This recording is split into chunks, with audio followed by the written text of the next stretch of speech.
For more on this, let's bring in Chad Wolf, former acting DHS secretary and a visiting fellow at the Heritage Foundation. Thank you very much, Chad, for talking to us. All right, so Biden is asking the Supreme Court to hear this case on whether it could be forced to continue implementing the Trump-era Remain in Mexico policy for migrants that are seeking asylum. That plan is brilliant. I mean, it prevents Mexicans from coming into this border or other illegal immigrants from coming into this border. It gives them a place to stay so that they could legally wait in line and wait their turn as they should. How will the Supreme Court react on this? Well, I think that's a good question. What we know is that MPP works, and we have the data and the facts to demonstrate that. It roots out that asylum fraud that we know is inherent in the system. And so we know that the Biden administration doesn't like the policy. This latest ploy to ask the Supreme Court to overrule it is yet another issue with their messaging and their policies when it comes to border security. You can't implement the program and at the same time say that you want to dismantle the program and think that that is going to resonate with migrants and cartel members and other smugglers.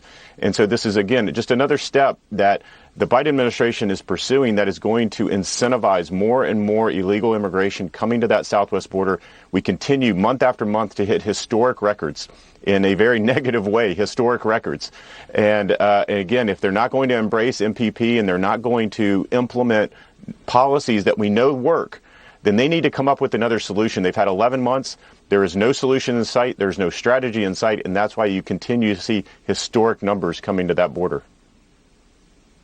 Yeah, and historic numbers on overstays. Republican senators are demanding the DHS report visa overstays. It makes up a huge portion of the illegal immigrants still here in this country, and the agency has not provided that information to Congress or the public.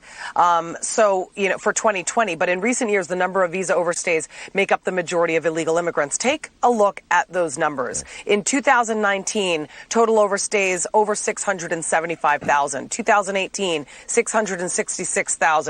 2017, 701,900. So these immigrants who are still in this country, their visas have expired. Is there any oversight whatsoever on regulating and overseeing immigrants that come into this country and never leave? Well, it's a good question. I would say that there's very little oversight. During the Trump administration, we decided to increase penalties for those individuals who knowingly overstayed their visa. We increased penalties so that when they were apprehended, they had to pay a pretty significant fine and have that be a deterrent. What we know that the Biden administration did in their first month in office is they eliminated all penalties associated with overstaying your visa. So there is no consequence. So there's no consequence for an individual to overstay their visa. So my guess is that number is going to be significantly higher this year in 2021. And perhaps that's why they haven't released the information. But again, I think this points to a larger issue. You have an administration here that is releasing hundreds of thousands of individuals into the interior of the country. They won't tell the American people how many.